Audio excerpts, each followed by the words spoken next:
Bon, ça va? Tu trouves tes marques? Bah écoute, oui, il y a beaucoup d'infos, mais ça se met en place. Ok. Donc la semaine prochaine, tu seras dans ton groupe et à partir de là, on ne se verra plus qu'aux réunions mensuelles. Donc l'objet de ce rendez-vous, c'est de fixer les règles du jeu pour bien travailler à distance. On va y consacrer 1 heure pour échanger et voir comment on les suit à distance. Alors, sur l'intranet ici, je te laisse noter l'accès, tu trouveras les règles du jeu. Elles sont disponibles depuis l'intranet parce qu'on les met à jour régulièrement. Au début, je t'invite à les imprimer et à les laisser visibles sur ton poste de travail. Ok, merci. Je vais les commenter une à une. Toi, de ton côté, arrête-moi si tu as des questions. D'accord. Donc, l'idée, c'est que chacun peut contribuer aux règles communes. C'est comme ça qu'on les fait évoluer. Et on en parle en réunion mensuelle. Ok. Alors, il y a plusieurs objectifs pour ces règles. Le premier, c'est de nous aider à communiquer. La relation à distance, c'est pas toujours facile, même si on se voit aux réunions mensuelles ou en visio. Et on a besoin de structurer sa communication davantage que quand on se voit tous les jours. Oui, c'est sûr. Le second objectif, c'est de se donner les moyens de travailler à distance. Alors, se donner les moyens, ça veut dire être efficace et productif, mais aussi construire la confiance à distance et des deux côtés. Et ça demande une discipline basée sur des bonnes pratiques qu'on a formalisées en règles du jeu et qui nous engagent l'un et l'autre. Elles sont réciproques. Bah, si c'est réciproque, ça me paraît bien. Alors, je voulais aussi préciser que ton enjeu personnel, c'est de montrer que tu peux aussi t'intégrer dans l'entreprise à distance. Et t'intégrer, ça veut dire te faire connaître et développer ton réseau. Et oui, et à distance, c'est pas facile. Justement parce que tu es à distance, ces bonnes pratiques sont là pour t'aider à bien communiquer et à te faire apprécier. Et c'est pour ça que je les commente. Oui, je veux bien, parce que loin des yeux, loin du cœur, hein, on se fait vite oublier quand on n'est pas sur place. Voilà, c'est pour pallier le manque de communication du fait de la distance. Et construire ton réseau, c'est la clé pour ton évolution dans l'entreprise. Ok, on commence par les rendez-vous périodiques? Allez. Alors, les rendez-vous journaliers, c'est le matin avant 9h30. Ça consiste en un mail que tu dois m'envoyer sur ton activité de la veille et le plan de travail de la journée. Tous les jours? Alors, dans un premier temps, oui, pour trouver nos marques ensemble et pour que tu montes en compétence sur ton poste. Ensuite, on l'adaptera.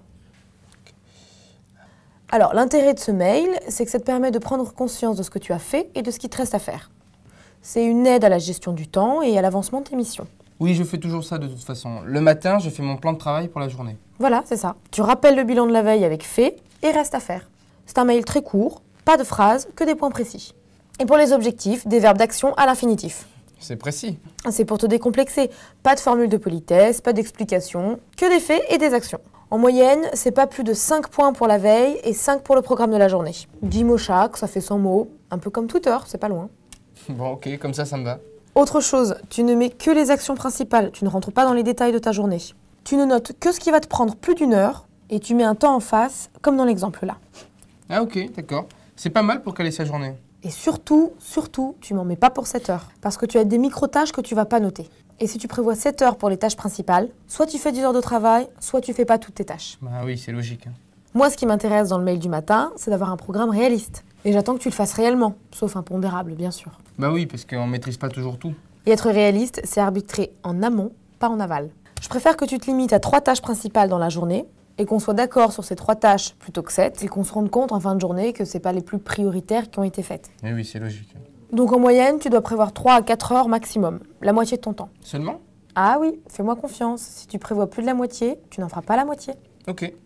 Alors l'autre avantage de ce mail, c'est que je peux t'alerter si je vois qu'on s'est mal compris. Et là aussi, ça va te faire gagner du temps. Par exemple, si tu me dis que tu vas passer 2 heures sur une tâche pas prioritaire, je t'appelle et on en parle. Ah oui, je préfère qu'on s'appelle dans ce cas. Bien sûr. Et aussi, il y a toujours moyen de faire une tâche en 2 minutes, 2 heures ou 2 jours. Le tout, c'est de s'accorder. Si tu m'annonces 2 heures alors que j'imaginais 20 minutes, pareil, je t'appelle et on discute du livrable. Ok, ça me paraît bien comme ça. Le mail du matin, c'est indispensable au début. Après, ça s'adapte. Je te donne 2 exemples.